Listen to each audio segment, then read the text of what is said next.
Hello friends, welcome to the next session on AI. Today we'll starting with the new unit, that is second unit, knowledge representation. Now the question is, why you should study this? The main motto of artificial intelligence is to make machines intelligent by giving them artificial intelligence, right? Now to make machine intelligent, we need to make machines knowledgeable. Some knowledge should be given to the machines, that means they should build up their own knowledge base. Now, for machines to become intelligent, you need to give them knowledge in the way they can understand. So, there's a big whole thing what is there behind how you represent a knowledge so that machines can become intelligent. So, this second unit is totally based on knowledge representation. So, let us start. So, deliver parcels promptly when they arrive or fix whatever is wrong with the electrical system of the house. These are the instructions. If you give it to the human being, they understand, they interpret, and they work accordingly. But if you want to make machines interpret and do this as humans, we need to make machines intelligent. Now, to make machines intelligent, one of the biggest factor is knowledge. See, unless and until you have a knowledge, you cannot do anything. If I want to go from one point to another point, let's say from one city to another city, I should know how do I go there. The paths available, the routes available. So the paths and the routes which are available is the knowledge, but selecting a proper path to reach there is the intelligence. So how do computers solve a problem? What is general framework? You study the task and determine what constitutes a solution. If you want something to be solved by a computer, the very first thing is study the task and determine what constitutes a solution.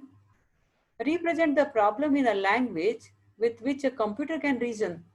Means whatever problem you want to get it solved, it should be represented in a way which computer can understand so that it can analyze the problem.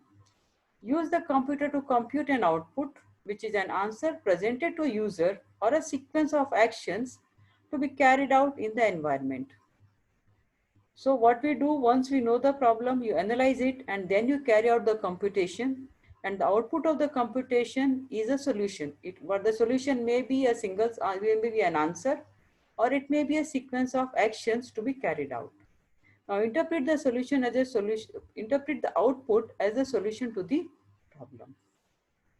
This is a general strategy, what is used for solving a problem by computer. Now, as I said, knowledge base is an important term what we'll be using throughout this unit. So knowledge is the information about a domain that can be used to solve problems in that domain. Now, ability to use knowledge is an intelligence. As I said, when you want to move from one city to another city, there are so many ways.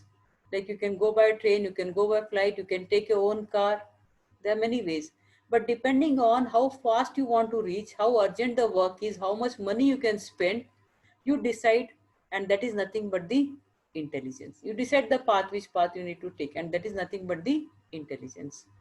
To solve any problem requires knowledge, and this knowledge must be represented in the computer because you want computer to solve the problem. A representation scheme is the form of the knowledge that is used in an agent, that is knowledge agent. It is an internal representation of the knowledge which specifies the form of knowledge. So whenever you want to store, you want to make machines and intelligent, you need to give them knowledge.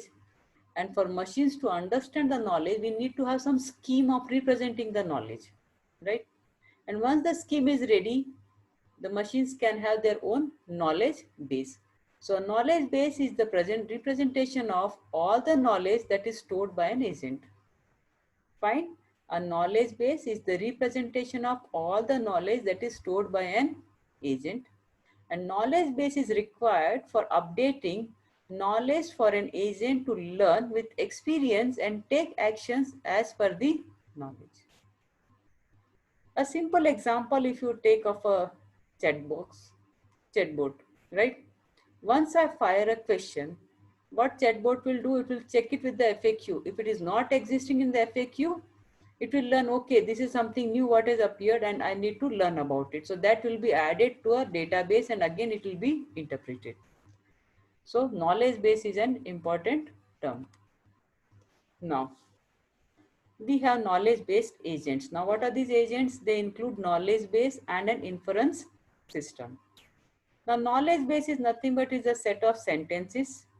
Remember, here sentence is a technical word. It is not the sentence what we use in simple English when we are speaking and all. So these sentences are expressed in a language which is called knowledge representation language. So these sentences are nothing but the input what we are giving to the machine as a form of knowledge, and it should be expressed in a language what a computer can understand. See, knowledge representation is nothing but also structuring the data, what will be stored as a knowledge base in the computer. So the knowledge base agent stores facts about the world. Now, what operations are performed by a knowledge base agent? It has main three operations, that is tell, ask and perform. So this operation tells the knowledge base what it perceives from the environment, what it understands. Ask, this operation asks the knowledge base what action it should perform, and perform, it performs the selected action. A simple example again, here we can take of a chat box. So chatbot in fact. So once a question is given to the chatbot, it will check, it will ask its data set whether the answer to this related question exists or no. If it exists, it will perform the selected action, otherwise it will give the message, it cannot be done. Right? So what these are the operations performed by your knowledge base agent. Now, the second part is inference system. As we already know, what is knowledge base agent? It includes knowledge base and inference system. What is inference system? It derives new sentences from the input and knowledge base. It allows us to add a new sentence to the knowledge base. It applies logical rules to the knowledge base to deduce new information, generates new facts so that an agent can update its knowledge base. An inference mechanism depends on the representation in knowledge base. So to understand all these things in a simple language, again, let's go back to the chatbot, right? When you're chatting with a chatbot, it derives new sentences from the input and knowledge base. So once I give a query, what I'm asking or putting in the chat box, what chatbot does, it will check it with the FAQ. If it does not exist, that means it's a new sentence what I've given, right? If it does not exist, it will add it to its knowledge base. That is something new has been added. So it allows us to add new sentences to the knowledge base. It applies logical rules to the knowledge base to deduce new information. Now, if something new is asked, then it will try to get something from this knowledge base, something related, not exactly, and come up with a new information. It generates new facts so that an agent can update its knowledge base. Now, a simple example, if I have a chatbot and that chatbot is for MCA course or MSc course, the example will be when I'm asking like about the fees. There may be many ways of asking. The first way is asking how much is the fees for MCA course. Second may be just how much does MCA cost, right? There are two different ways. In my FAQ, if I already have the data stored, what is the fees for MCA? And when the question, the new input what comes is how much MCA cost. So looking at the database and the input, it should be able to interpret, okay, this is a query related to the fees, and accordingly the result should be given. So inference mechanism depends on representation in knowledge base. How the knowledge is represented in a knowledge base plays an important role. If the knowledge is stored syntactically right, then you get the correct answer. So there are different knowledge representation techniques. You have propositional logic, you have predicate logic or first order logic, semantic net, scripts, frames, conceptual dependency. We look at them one by one in each lecture. Now, there are inference techniques. There are three inference techniques. You have forward chaining, backward chaining, and proof by resolution. As the name indicates, forward chaining is from the initial state of the problem to the solution. Backward chaining is from the solution going back to the steps what we have taken. And then what we have is proof by resolution, where we'll be using proposition logic. So forward chaining, simple example, it matches the set of conditions and infer results from these conditions. A simple example is taken, A is true and you need to prove D is also true. These are the rules given. So you start from A because A is true. You say A implies B. A is true, so B is true. B implies C. So B is true, therefore C is also true. And C implies D. So C is true, therefore D is true. That is, D is true is proved. This is a simple example of forward chaining. The same example, we'll see how it works if you're using backward chaining. So in backward chaining, the search is from goal to conditions used to get the goal. Again, you can see A is true, and these are the rules what are given. What you need to prove? You need to prove D is also true. So now instead of starting from A, we are starting from D, right? We know A is true. So we assume D is also true. When we assume D is also true, that means C is true. If C is true, D is also true. If B is true, then A is true, right?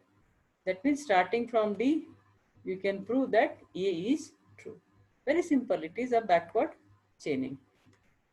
Now the next technique what you have is proof by resolution.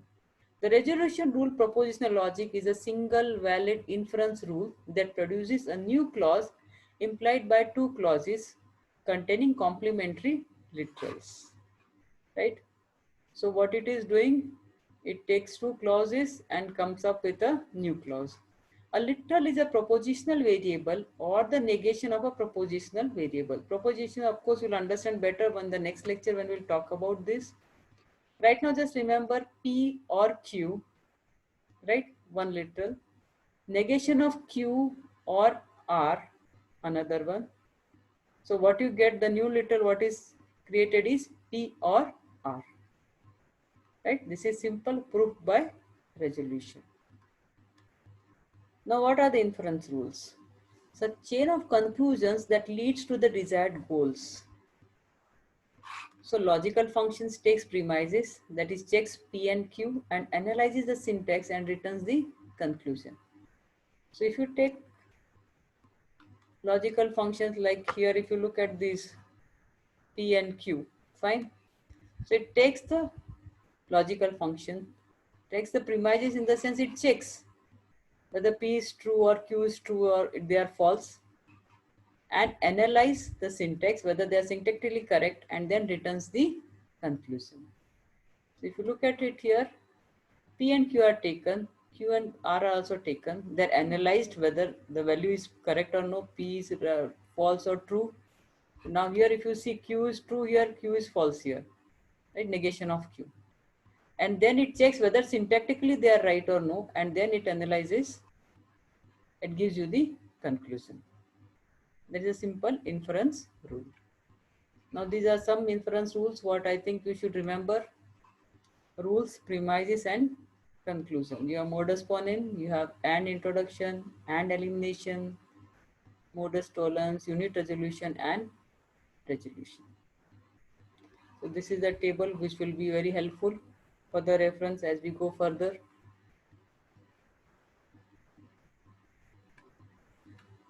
Thank you.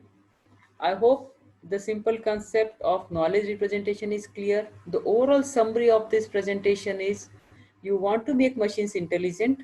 To make machines intelligent, machines should have some knowledge base. To have the knowledge base, the knowledge needs to be fed to the machine in the form what machine can understand.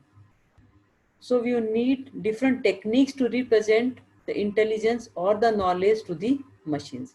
So what we are talking is nothing but knowledge representation, what your machine can understand. I hope it is clear. And next session we'll have on propositional logic. Thank you. Stay home. Stay safe.